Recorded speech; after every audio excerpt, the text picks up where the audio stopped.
Essa quantidade de pessoas que orbitavam ali no antigo governo e que devem comparecer à CPMI é motivo de preocupação para Jair Bolsonaro, ou seja, acende um alerta para o ex-presidente, Caio? Olha, Lu, muito boa tarde, Zé Eduardo, boa tarde à nossa audiência. Apenas se o ex-presidente da República estiver pessoalmente envolvido no planejamento, na organização, no financiamento e na execução dos atos de 8 de janeiro. E somente naquelas condutas de natureza criminosa.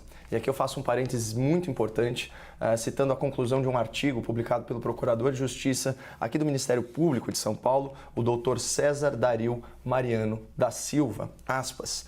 Se por ocasião da invasão do prédio público o manifestante não teve nenhuma outra intenção e não praticou nenhuma conduta típica, mas apenas externou sua insatisfação com o resultado das eleições ou do processo eleitoral, bem como com qualquer outra violação a direitos que ele entenda presente, terá apenas exercido seu direito constitucional de livremente se expressar e nenhuma infração penal poderá lhe ser imputada por ser o fato penalmente atípico.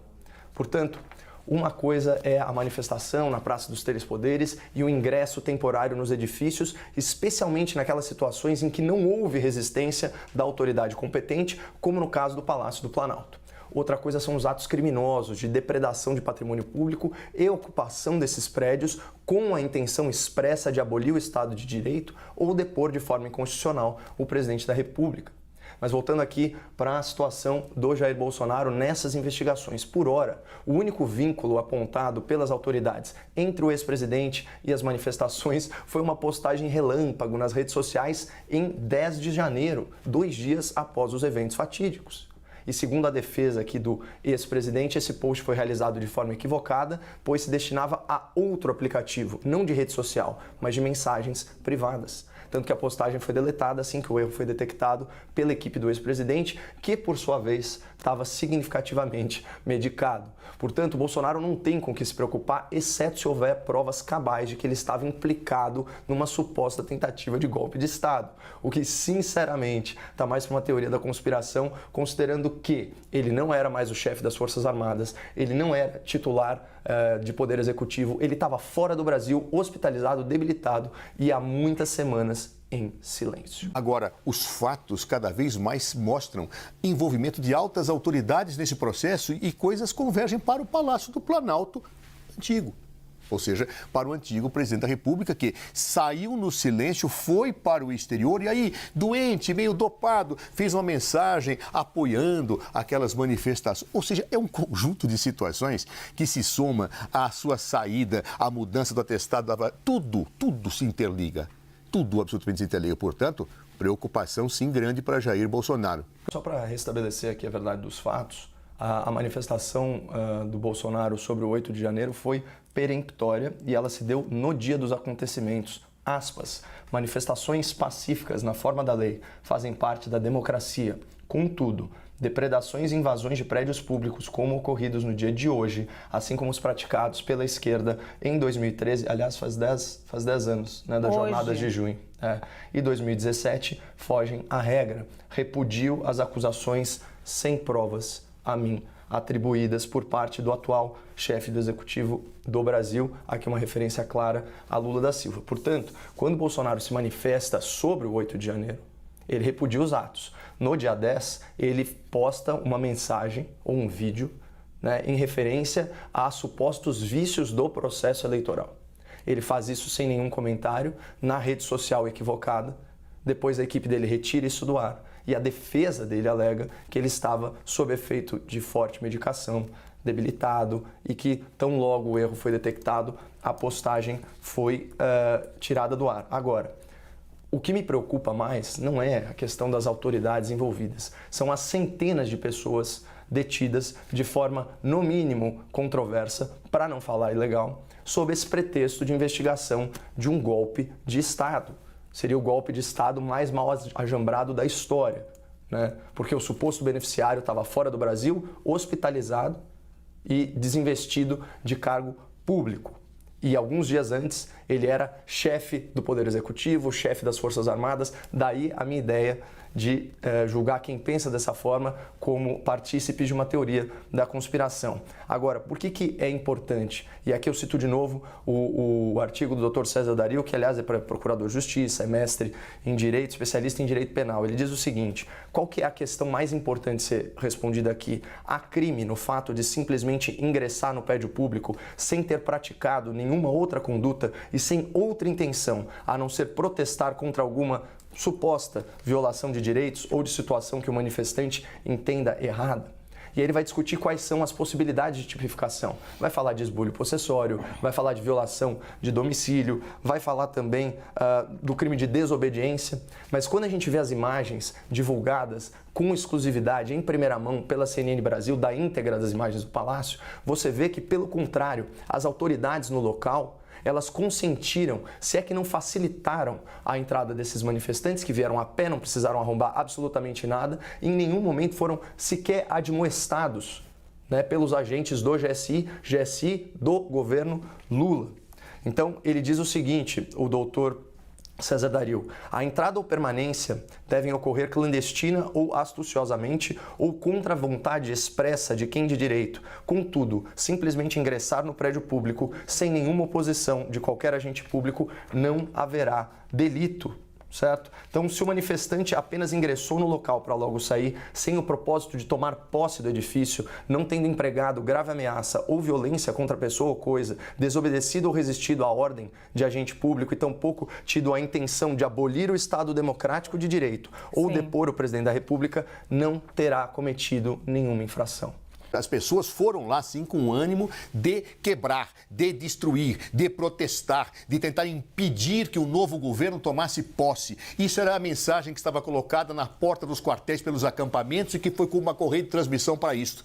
Por quê? Porque se entendia que a eleição não havia sido legítima. E por que não era legítima? Porque o presidente da República o tempo inteiro falou isso e colocou aquela postagem acidental dizendo isso, como você bem repôs a verdade. Ou seja, para insuflar a ideia de que a eleição não era legítima e que o governo eleito não era legítimo. Se você quiser associar o histórico de Jair Bolsonaro, a quem recentemente você disse que era um democrata, ele sempre defendeu tortura, golpe de Estado, defendeu a ditadura militar. Eu não sou um negacionista, Zé. Eu não nego a realidade dos fatos e a gente sabe muito bem os vídeos que a gente viu. Agora, só chegou ao nosso conhecimento os vídeos que o governo Lula quis que chegassem ao nosso conhecimento. Nós sabemos que o GSI detinha a íntegra das imagens e fez uma opção talvez criminosa, de divulgar apenas trechos editados que interessavam à narrativa do governo de turno, omitindo a negligência, a leniência, a facilitação por meio de agentes do Gabinete de Segurança Institucional da Presidência da República, do senhor Lula da Silva, né, para o cometimento de atos criminosos. E a completa inação. Então, quando eu chamo a atenção do telespectador e tento irrigar o debate público, né, com informações que muitas vezes são omitidas em outras emissoras ou por outros colegas, não significa que eu nego a outra realidade. Não, eu estou simplesmente complementando a história para que as pessoas formem a sua opinião de forma independente. Aqui, só para, mais uma vez, repor a verdade dos fatos. Enquanto presidente da República, até que se prove o contrário, Bolsonaro foi sim um democrata, não agiu contra a Constituição. Pelo menos o que a gente tem apurado até agora. Agora, é muito desonesto intelectualmente usar o passado de Jair Bolsonaro e a retórica dele para não classificá-lo como um democrata. Imagina se a gente aplicasse o seu critério, Zé Eduardo, para Dilma Rousseff, que o senhor serviu como ministro da Justiça. Dilma Rousseff pegou em armas. Dilma Rousseff fez parte de um grupo terrorista que visava abolir o Estado e instaurar uma ditadura socialista que, eu saiba, não é um modelo democrático. Então, não use para Jair Bolsonaro uma régua diferente que o senhor usa, para Dilma Rousseff. Segundo ponto, Bolsonaro nunca insuflou a sua base, ainda que fosse a sua base mais aguerrida, após as eleições. Pelo contrário, ele pecou pela falta de comunicação. Ele estava em silêncio, como o senhor bem reconheceu. Ele só vai se manifestar a respeito no dia 10 de janeiro. Como você pode insuflar um ato do passado com uma postagem do presente? Não faz o menor sentido cronológico. 10 de janeiro. Os atos são de 8 de janeiro. Portanto, e agora o mais importante de tudo, todos esses vídeos, eles têm que ir a público e a gente tem que saber dos relatórios da BIM, porque já é de domínio público que os relatórios, Lu, foram forjados, foram falsificados. Houve uma omissão dos alertas que o G. Dias, o grande aliado de Lula da Silva, ex-ministro-chefe do Gabinete de Segurança Institucional, recebeu mais de 10 alertas sobre os riscos de invasão e depredação de patrimônio público. E não só isso, não apenas isso. Olha só, Estadão, invasão criminosa à sede dos poderes estava anunciada. Exame, a BIM alertou sobre risco de invasão a prédios horas antes. R7, documento mostra que GSI avisou o governo sobre invasão de extremistas em 8 de janeiro. E por aí vai. E tem notícias também da CNN. A BIM emitiu alertas diários sobre risco de vandalismo em manifestações.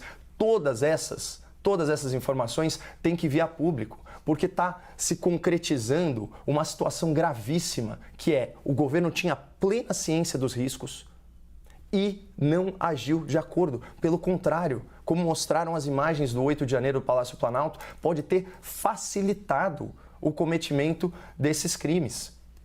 Eu vou ler uma última aqui para o nosso telespectador, O Globo, 17 de janeiro. Na véspera dos atos, PF alertou que indivíduos armados planejavam danificar Planalto, Congresso e STF. Cerca de 20 horas após o ofício enviado pelo diretor-geral da Polícia Federal, as primeiras pedras foram atiradas na sede do Legislativo. As informações foram detalhadas em ofício enviado pela PF ao ministro da Justiça, Flávio Dino, que certamente tem que ser ouvido pela CPMI. O diretor-geral da PF informou o ministro sobre a chegada de Brasília de dezenas de ônibus. O documento deixa claro o potencial de risco ao mencionar que haveria homens armados. O comunicado antecipa exatamente o que ocorreria horas mais tarde. Não sou eu falando, Zé, é o Globo. Pelas informações coletadas até o momento, o grupo pretende promover ações hostis e danos contra os prédios dos ministérios, do Congresso Nacional, do Palácio do Planalto, do Supremo Tribunal Federal e possivelmente de outros órgãos como o Tribunal Superior Eleitoral. A maioria desses manifestantes encontra-se concentrada próximo ao quartel-general do Exército e há informações que teriam a intenção de se deslocar até a esplanada dos ministérios entre hoje, 7 de janeiro, e amanhã, 8 de janeiro, e lá prosseguir com os atos antidemocráticos. No mínimo, é o governo mais incompetente da história desse país, porque foi telegrafado o que ia acontecer. Em outras ocasiões, mais de 20 mil manifestantes foram impedidos de ingressar em prédios públicos com a simples mobilização das forças de segurança do órgão que eles estavam protegendo. Então é inadmissível o que aconteceu no começo do governo Lula e isso tem que ser devidamente apurado. Caio, acho que você defender que Jair Bolsonaro nada sabia, não tinha nada a ver com isso, vai ficar cada vez mais difícil, se é que já não está muito. Caio. Bom, eu defendo, Zé, o Estado Democrático de Direito, que pressupõe que você não pode fazer acusações sem ter provas cabais. Então, investigue-se. Eu nunca vou me opor aqui às investigações. Vou me opor a abuso de autoridade nas investigações, a pesca probatória que, infelizmente, você não condenou em um debate anterior. Agora, falando sobre Bolsonaro, ele foi condenado por algum tribunal militar pelos crimes que você suscitou? Ou você está simplesmente jogando essa informação de forma leviana, atribuindo uma culpa que não foi formada juridicamente? Esse é um ponto. Outro ponto, por um acaso, você tem alguma ciência, Zé Eduardo, que o ex-presidente da República descumpriu alguma ordem judicial? Eu não tenho, mas eu posso não estar tão bem informado. Eu também não sei, Zé Eduardo, se o ex-presidente assinou algum decreto ou alguma minuta de decreto, visando aí um estado de defesa ou, enfim, alguma coisa para engendrar um golpe de Estado. A gente também não tem ciência disso. Então perceba que você dá caráter de prova e de veracidade para conjecturas, para ilações. E falando sobre o PT, já que você quer usar então a régua da presidência da República, pelo amor de Deus, Eduardo, o PT sempre prestigiou movimentos que tentaram invadir prédios públicos, literalmente, inclusive com milhares de manifestantes, manifestação agressiva que deixou dezenas de policiais feridos lá em Brasília. E não só isso, movimentos também que violam o cânone básico da propriedade privada, que destroem pesquisa científica, que invadem fazendas produtivas, que se utilizam da violência e da grave ameaça para fazer valer as suas próprias razões. É uma coisa absolutamente incompatível com uma democracia constitucional. E na época do impeachment, você vai se lembrar muito bem, né, que havia aquelas manifestações a favor, né, da manutenção do governo que foi impedido. Você vai levar muito bem que a retórica do MTST, a retórica da CUT, usava de metáforas de violência política para falar numa grande resistência e que as forças supostamente golpistas enfrentariam aí toda sorte de desafios numa retórica muito, muito agressiva. E o ponto é o seguinte, Zé, é óbvio que o governo Lula não engendrou os atos de 8 de janeiro. O que está em discussão, o que eu trago aqui para o nosso telespectador são os fatos que mostram que ele foi conivente, negligente. E isso com base no que a gente já viu pelas imagens. Imagina o que vai vir quando a gente vê as imagens do Supremo Tribunal Federal, do Congresso Nacional, a íntegra das imagens, transparência. Não é isso que a gente prega aqui no debate público? Não é um ponto pacífico no nosso debate? Que as coisas devem ser conhecidas como elas são e não como membros do governo Lula editaram elas para fazer parecer? É isso. Muito bem, olha, a gente tinha que encerrar o debate agora, mas eu vou dar entre 30 segundos e 1 minuto para cada um para a gente fechar essas considerações por hoje. Eu sou avesso a ficar dando murro em ponta de faca, eu confio muito no discernimento da nossa seleta audiência. Portanto, eu queria destacar um ponto do artigo já citado do Dr. César Dario Mariano da Silva, né, que é professor de Direito Penal, que é procurador de Justiça aqui do Ministério Público de São Paulo, sobre uma das hipóteses de excludente de culpabilidade. Ele diz o seguinte sobre a desobediência civil.